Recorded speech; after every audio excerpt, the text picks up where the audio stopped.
So these are the runners and riders then, with only a handful of games left to try and secure a Europa League spot. Wolves are in there, they're currently 6th. Now it could go as far low as 7th for a Europa League spot, and that's if Arsenal win the FA Cup. If one of the other 3 involved in the semi-finals win it, then it will certainly go down to 7th, that's for certain. So who are you backing at this stage, Glenn? Truth is, I don't know.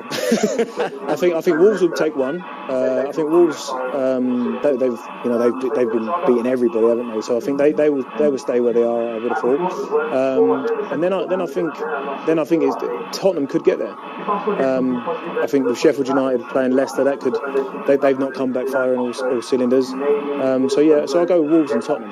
Yeah. And Julian? I'll go Wolves as well for sure. And then the second one, I'm a bit like Glenn. I'm not so sure. I think if Arsenal gets something positive against Liverpool tonight, they'll have momentum and they could do very well against Villa and Watford, and then maybe with a bit of luck get that 7th place. Otherwise, I agree. I think Spurs could look solid, again being very pragmatic, and get 7 out of those 9, for example, and that could be enough. Yeah. Talking of Wolves, they go to Burnley at Turf Moor. Let's hear from both managers, shall we? Starting with Nuno Espirito Santo. I think Wolves are a good side. By no means is it an easy game, we know that. They're still pushing and they're delivering performances, so we know we're going to have to deliver again. And coming off the back of the Liverpool game, there's a good energy about the group, there's a good feel in the group. But Wolves are a good side, so we know we're going to have to be absolutely ready to go and perform to try and get what we want. It's always tough. Burnley, very good team. Sean knows the team. He's been in the club for a long time, and it's very, very difficult to go to Burnley and to face all the games that we had against Burnley. Were always very tough, very, very demanding, very good team, and this is going to be a tough challenge for us. That is Nuno, and they're back amongst the goals after 2 games. They came back with a decent win against Everton, and Daniel Podence came in. It's incredible, isn't it? This is only their 3rd season back after promotion to the Premier League, and ultimately they have got possibly two avenues to make Champions League football, because they're still handily placed in the Europa.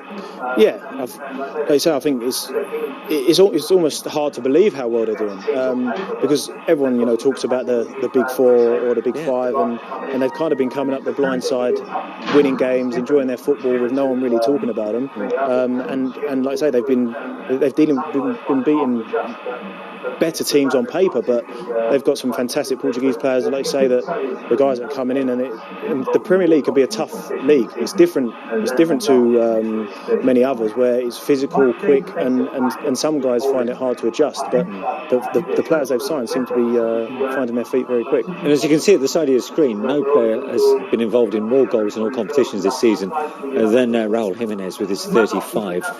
Might they face a battle to keep hold of him?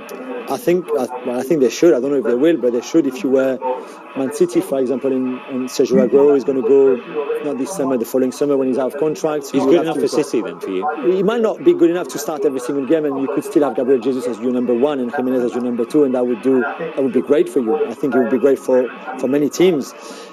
You thought last season was a great season already for someone who, when he was at Benfica, was not a very, very prolific striker. He was always very handful, but not a prolific striker. And yet this season is even better than last season. Yeah. And I think he's a wonderful player with a great mentality as well.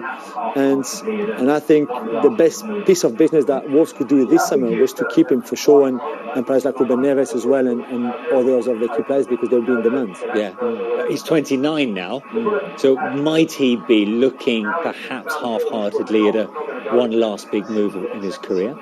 Yeah, I think he'll certainly have one eye on it, like most players always will. Everyone wants to play for the big, the Galacticos or whatever. So the problem you have, now he's found the form of scoring the goals, he's not going to go to a City and accept to sit on the bench at the age of 29. So he's going to want to be pretty much guaranteed football.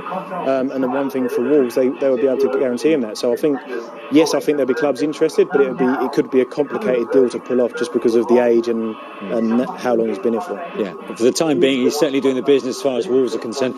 And there's going to be a real contrast in styles here, isn't there, between these 2 Europa League contenders, away to Burnley, and we know now they're kind of reverting to the Burnley of old, and is this a must-win game as far as they're concerned? It is if they want to qualify for Europa League. You know, it's one if you get points out of Wolves and you keep your progression in the table, it'll be very good for Burnley. We saw when they did qualify for Europa League and they missed out in the qualifiers, and then they had a really, really bad start of that season because of that. A bit like Wolves, to be fair, this season. But it would be incredible, really, for Burnley, who were really up and down this season. They had some great spells of winning and then some really bad spells of not winning at all. And now, as you see on the graphic, the last 5 games have been pretty impressive, really, in the form and how home and away they've been so solid. Yeah, in fact, 7 points from the last 3 could see Burnley finish above the likes of Spurs and Arsenal, which would be quite a hell of an achievement. Yeah, and in recent weeks, people have been talking about Sean Dyche, you know, maybe getting an opportunity at a so-called bigger club, and you can only take your hat off to him. You know, what's great is he knows the type of player that he wants to work with. Everyone he signs, they almost buy into his philosophy, and they're all similar players in terms of super professional, always look after themselves, and they're always ready to come in when there is an injury. That they prepare themselves so professionally that you can't fault them at all.